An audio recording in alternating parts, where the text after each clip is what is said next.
कि शाफ्ट और बेरिंग के अंदर कितना गैप होना चाहिए और वो किस तरीके से अपना काम करती है। अब ये वाला जो साइज है आपका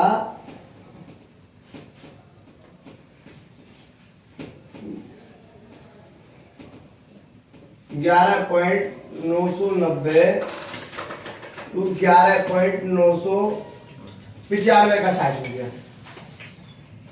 ठीक है जी, ये वाला साइज ये आ गया तुम्हारी शाफ्ट की ओडी स्पैंडल ओडी 6201 बेरिंग का साइज ये। अब इसके लिए बेरिंग क्या होना चाहिए साइज। अब ये जो बेरिंग का साइज है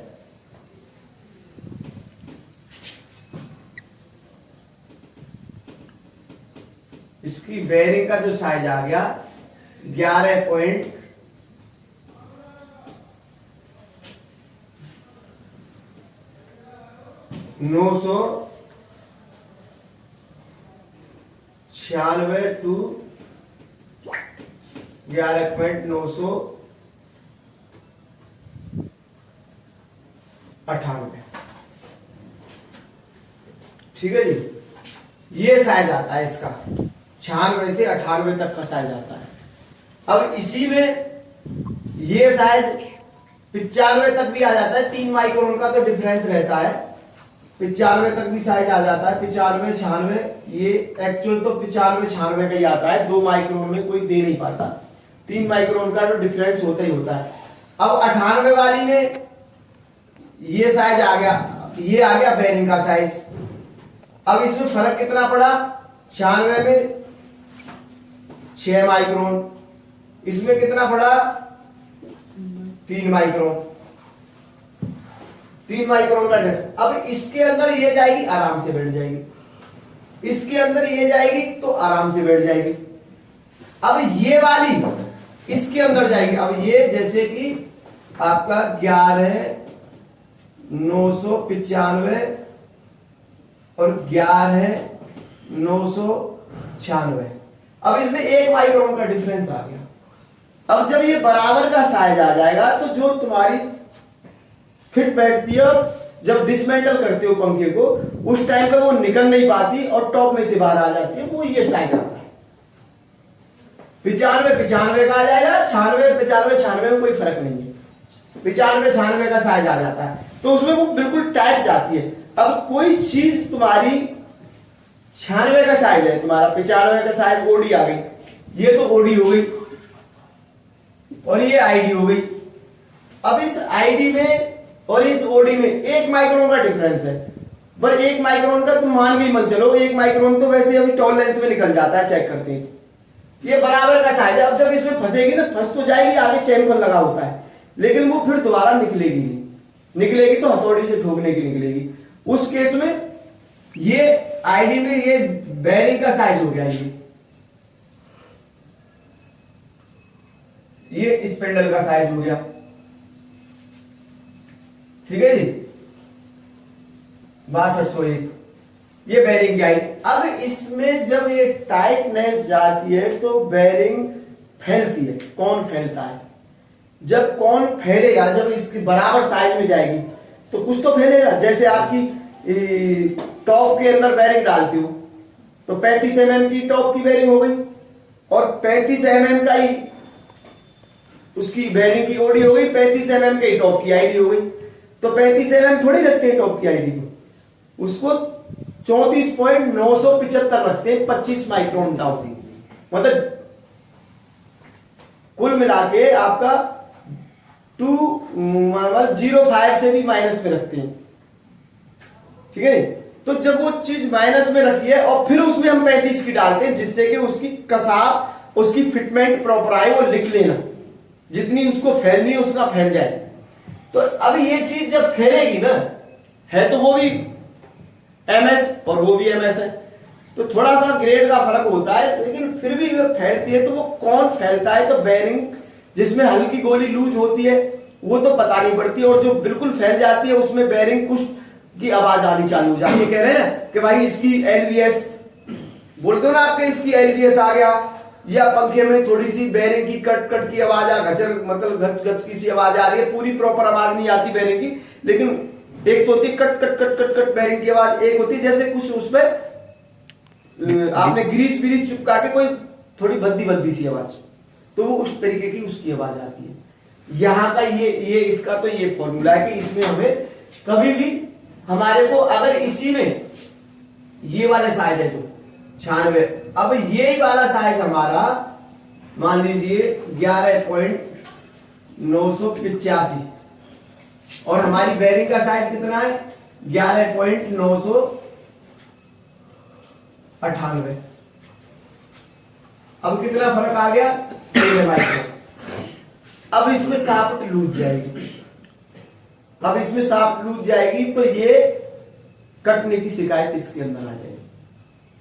इसीलिए हम 90 से 95 का साइज रखते कि टाइट भले ही चली जाए लेकिन लूज ना जाए, इसके अंदर कटने की शिकायत आ जाएगी इसकी शाफ्ट की कुछ टाइम के बाद में। एक तो इस वजह से शाफ्ट कटती है यहां पे, एक दूसरा उस वजह से कटती है कि जब इसमें स्प्रिंग होती है ना ये हमारी, तो इसकी कॉन पे प्रेशर कम होना, कभी गलती, वैसे तो हमारे स्टैंडर्ड होते हैं 1.6 mm की हमारी वो लगी हुई है स्प्रिंग का डाया है और इतने mm होता है वो हमारा स्टैंडर्ड है, उससे नहीं जाती है। और ये हमारी चूल भी उसी तरीके से निकली होती है, पीछे का जो 11.900 का ये 62 का जो हमारा 18 या 17 हमारी डिजाइन के हिसाब से और स्प्रिंग के हिसाब से होती है। किसी का हमारा देखा है कि आपका 16.5 है, किसी का 17 है, किसी का 18.5 है, तो ये उसके हिसाब से इसकी स्प्रिंग के साइज से और बेरिंग के हिसाब से ये साइज मेंटेन किया जाता है। तो इन दिस केस कभी स्प्रिंग हमारी गलती से 1.5 mm की आ जाती है हल्की, या उसकी टेंसाइल स्ट्रेंथ मतलब हार्डनेस कम होती है, हार्डनेस कम होगी तो वो उस पे कॉन के ऊपर प्रेशर नहीं बना पाएगी, फिर वो कॉन को घुमाने की बजाय शाफ्ट को घुमाना चालू कर देती है। अगर वही शाफ्ट आपकी उस पर प्रेशर ज्यादा हो, पूरा प्रेशर अपना कॉन के ऊपर हो स्प्रिंग का, तो वो शाफ्ट को नहीं घुमाएगी, वो फिर कॉन को घुमाएगी, क्योंकि वो कॉन के ऊपर रेस्ट करती है, वो स्प्रिंग कॉन के ऊपर रेस्ट करती है, तो फिर उसको नहीं घुमाएगी, वो कहीं टाइम तक चल जाएगी लेकिन कटेगी फिर भी। ऐसे इसका साइज है, जैसे ये 14.990 14.990 और 95 ये साइज हो गया इसका। और इसी का बेरिंग का ये हो गया स्पेंडल का, स्पेंडल ये हो गया बेरिंग का 14.995 टू 14.998 ये साइज आती है अक्सर। ये हमारे को साइज प्रॉपर मिलते नहीं हमारी टॉलरेंस के हिसाब से, क्योंकि ये साइज अगर हमें 98 का आ रहा है ना, तो ये हमारा ये साइज हमारा इतनी टॉलरेंस तो चाहिए। अगर फिर इनको हम एक पहले इसका सेट बनाए फिर इसका सेट बनाए तब तो एक्यूरेसी मिलती है, तब तक इसमें एक्यूरेसी नहीं मिलती।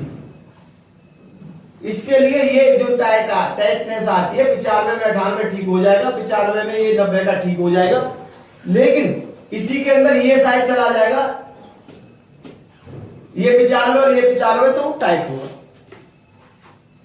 वहां टाइटनेस पे कौन चांसेस 10% होते हैं कि जो बेरिंग में आवाज आ जाती है, 10 से 20% के चांसेस, नहीं तो 80% में आवाज नहीं आती है। लेकिन वो कुछ टाइम के बाद में थोड़ी सी आवाज आनी चालू हो जाती है, स्टार्टिंग में दिखाई नहीं देती। इसके लिए इतनी आवाज आ जाती है इसमें, इस साइज के लिए करने पे। अगर इसी में 98 95 3 माइक्रोन और इसमें 5 माइक्रोन, ठीक है जी, तो इनमें ये साइज में डिफरेंस नहीं आता। अगर 95 से 95 लगता है तो लगती है, पर वो सब में नहीं लगती, और तुम्हारी सब में टाइट भी नहीं जाती और तुम्हारी सब के अंदर लूज भी नहीं जाती। तो हमारा डाउन साइज तो हमारा आ ही नहीं रहा। और एक बारी जो ये माल चेक करते हैं ना साहब, इसमें हमने जो इसका जो एयर गेज है, जो उसका मॉनिटर है, उसके अंदर हमने डाटा रिकॉर्ड करने का सिस्टम कर दिया है। तो 1 सेकंड के अंदर डाटा को कैप्चर कर लेता है। जैसे हमारा 11.995 का साइज उसने चेक किया, तो उसको वो 1 सेकंड में कैप्चर कर लेगा। 1 सेकंड उसको चाहिए ही चाहिए। अब उसमें जितना भी माइनस जाएगा, उसका प्लस जा रहा है, 12 का साइज आ रहा है या उसका 80 का साइज आ रहा है, 11.980 का आ रहा है, तो वो भी उसके अंदर कैप्चर हो जाएगा। उसको शाम के टाइम जाओ और पेन ड्राइव में निकालो और उसकी एक सीपीके बना लो तो भाई मेरी इस पार्टी से इस पोजीशन में मेरा माल आया है। पेन ड्राइव में डाल के और उसकी सीपीके भी बन जाएगी आपका। उसका आप फिशबोन डायग्राम भी बना सकते हो और पेरेटो एनालिसिस भी कर सकते हो और उसको आप भेज सकते हो वहां पर उसको। तो वो जल्दी से जल्दी हमारा काम कवर हो जाएगा, तो वो अपने उसमें रहेगा। अभी यहाँ ये लड़के क्या करते हैं, 1 सेकंड। Yes sir. ठीक है, अब कल के लिए बताओगे जो वो बता दिया जाएगा। कल के लिए इकट्ठा कर लेना, आप किस टॉपिक पे बात करनी है। Okay sir. ठीक, ओके, थैंक यू।